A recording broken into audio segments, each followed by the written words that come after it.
Hey everybody, Mestre Sukuri coming to you again, Mestre Vibes. I just wanted to put out a video today, have some fun. Today I'm going to show you guys the secret of AU, Capoeira AU. In Capoeira we have Cartwheel. Zzz. What's that? You didn't know there's variations? Guys, I'm going to be 49 next month, but I can still do a few things to help younger people understand how they're doing. What I'm going to show you guys today in this video is where does the word AU come from? And the two basic AUs.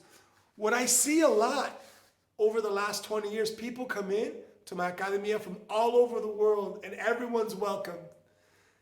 When I show them the difference, a lot of people are just like, wow, I didn't know there was two ways. It's not that I'm a genius, guys. It's common sense.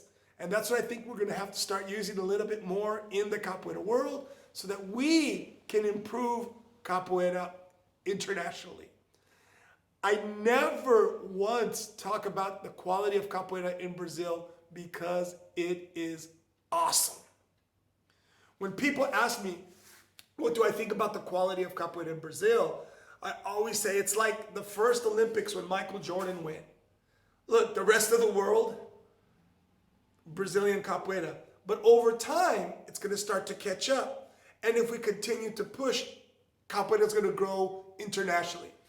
So what's important is a little bit of knowledge on how different techniques work. So what I'm going to show you is two ways I teach new students the difference between AU for two basic training process, okay? First, I'm going to say how I learned what AU meant just for fun because it's not that complicated.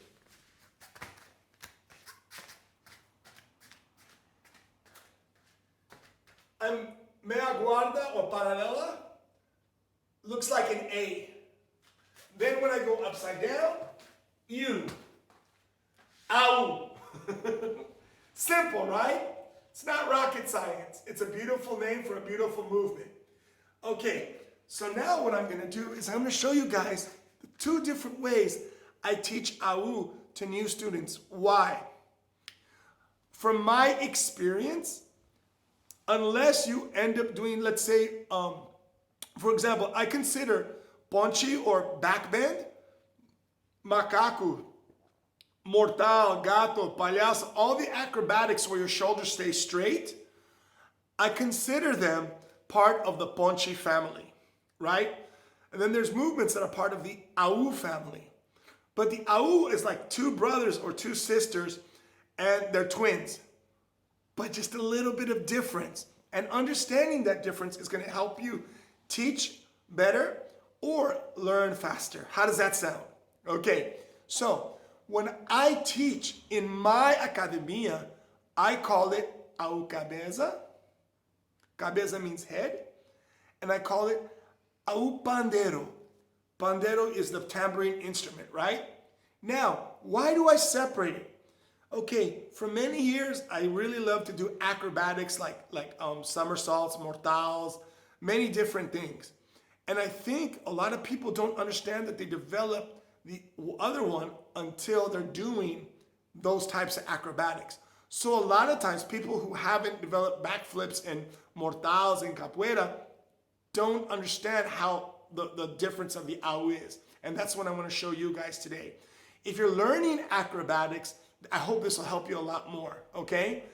I didn't learn acrobatics. I learned capoeira floreiros, which means everything I learned for capoeira was through the capoeira process. It wasn't like, I hear a lot of people, I'm not saying it's bad, but I never went to a gymnastics class in my life, okay? There's videos of me younger doing backflips, shirtless, shoeless in the street, okay? So I don't have to say that I did it or didn't do it. I only learned it as capoeira, okay? So if you're learning through gymnastics, great if it helps. Remember, if you apply it to the roda, that's what's important. Here we go. First, AU cabeça. I'm going to use a pandeiro to better explain it.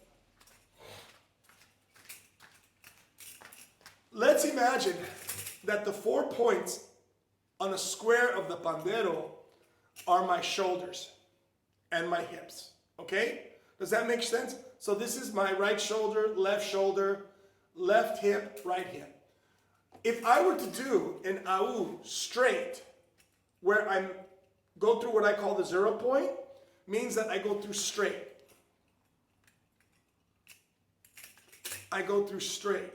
This is very different than what we call an AU pandero, where the pandero surrounds. This creates a different body mechanic in movement.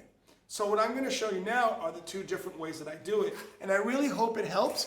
If you figure it out and it works, send the videos. I'd love to see them, okay? Here we go. Also, don't forget, if you like this videos on the Mestre Vibes and you have requests, let us know. I'm happy to do everything that improves capoeira, okay? Subscribe, like, share, notifications. Here we go. So I'm going to use this cone to explain the first one. I'll go from one side and then from the back. Okay, so what I'm going to do is I'm going to create that pandero effect, AU pandero. Only 2 points of my body can touch the floor at the same time. This creates that pandero motion, right? So,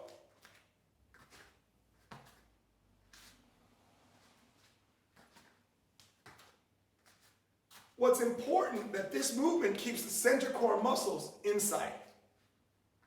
I'm actually going at an arch the whole time. And a lot of people do this. So when they do an AU, they're doing this. And this is correct for the AU pandero because you're using it in a roda, which is a circle.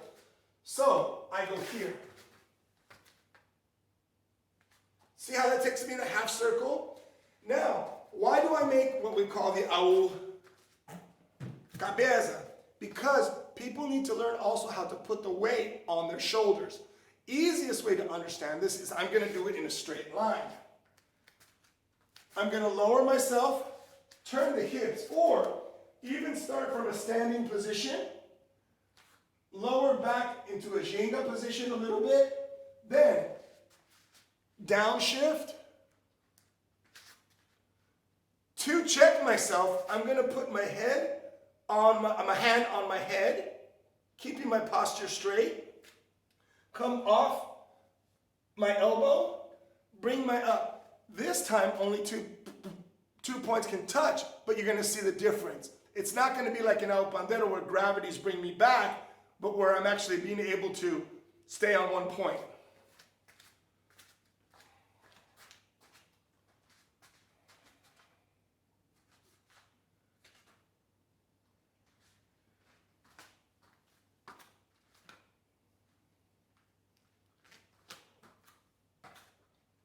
See how this is taking me in a straight line now?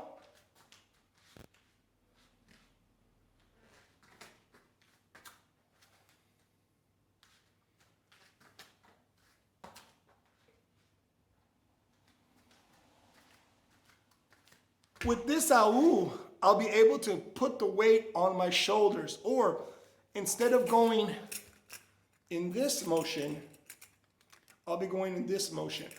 What I do for some of the students is I'll get the little 30 centimeter mats like this.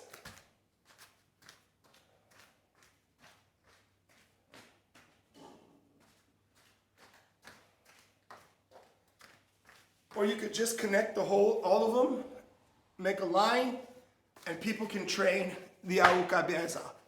I put the hand up, you're gonna feel how you're almost stopping in the AU cabeça, okay? So we have the two basic AUs. We have the AU pandero, which goes around. We have the AU cabeça, which goes in a straight. And this is the one that I find is much easier for acrobatics. And what you see when people do what they call a round off, right? Or AU orgulha. Why is it important? Because if we don't have good training understanding, how can we pass it on? I wholeheartedly believe that my goal as an instructor, regardless I'm a professor, leading my own group newly, doing anything, Mestre, doesn't matter. I care about my students getting to better than me. My goal is they get twice as good as me than I've ever been in half the time. I'm not talking about philosophy roots. I've said this in other videos. I'm talking about technical quality. Okay, this is very important. To do that, we need to know what we're doing and what we're teaching. Okay? A lot of love, a lot of peace, and a lot of Ashe, Mestre Sukuri, Mestre vibes. Au Pandero, au Cabeça.